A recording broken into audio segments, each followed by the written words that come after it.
তাহলে আমরা এখন রাভানা কেভে যাচ্ছি। রাভানা কেভ এখান থেকে 500 মিটার, 500 মিটার এরকমের ছোট সিঁড়ি আছে। সিঁড়ি দিয়ে আস্তে আস্তে থেমে থেমে আমাদের যেতে হবে।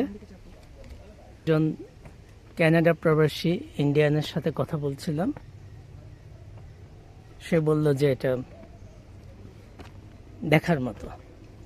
তো দেখি, বাসাগুলো দেখা যাচ্ছে, বাড়িগুলো সুন্দর, এবং নিচে এখান থেকে আমরা এসেছি। এই নিচ থেকে আমরা আসছি, এই সিঁড়িটা উঠে গেছে দূরে উপরে।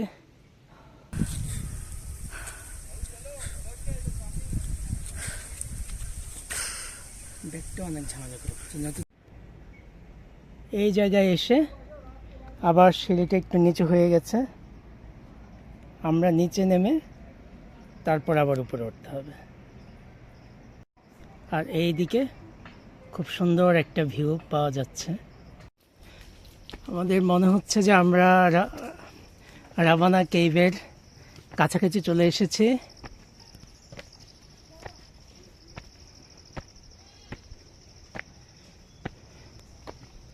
সামনের মুখটা দেখা যাচ্ছে। প্রচলিত আছে যে রাবণ সীতাকে অপহরণ করে এখানে এনে রেখেছিলেন প্রথমে।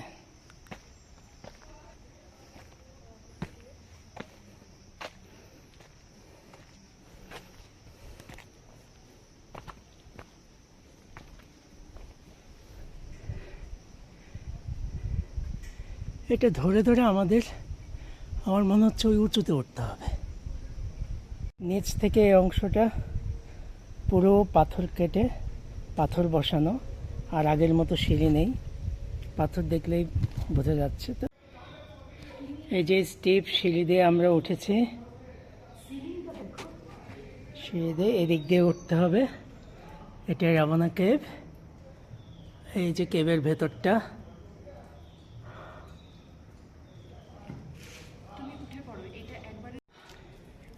ওকে, এটা হচ্ছে কেভের শেষ ধাপগুলো।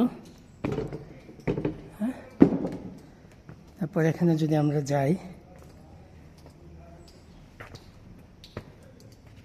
পানি আছে, টুপটাপ পানি পড়ছে কেভের ভেতরে। এখানে যদি উঠি,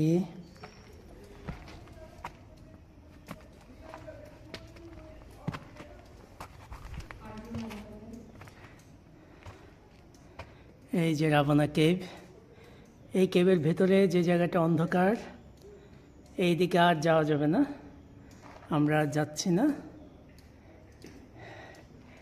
আর কেভের ওপেনিংটা, এটা হচ্ছে কেভের মুখটা। খুবই সুন্দর, খুবই সুন্দর, খুবই সুন্দর। নামার সিঁড়িগুলো, ধাপগুলো খুব সাবধানে আমাদের নামতে হবে। রেলিং ধরে ধরে আমরা চেষ্টা করছি। এই যে দেখেন, ঘুরে ঘুরে ঘুরে ঘুরে আরেক গ্রুপ উঠছে, ঘুরে ঘুরে নিচে নেমে গেছে। এটা পাহাড়ের যে জায়গাটাতে আমরা গাড়ি থামিয়েছি, গাড়ি থেকে নেমেছি, যেখানে কাউন্টার টেম্পল এবং রাভানা কেভের জন্য 400 টাকা, দুজনের জন্য 200 টাকা করে। সেখান থেকে এটা 500 মিটার উঁচুতে, অর্থাৎ ½ কিলোমিটার। আমরা এই ভিউটা পেলাম, সুন্দর।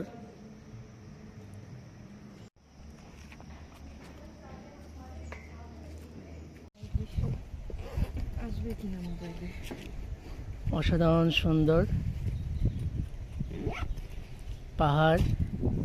রাবণের গুহার সিঁড়িতে আমরা, দুইটা পাহাড়ের মাঝে একটা পাহাড়ে মেঘের ছায়া পড়েছে।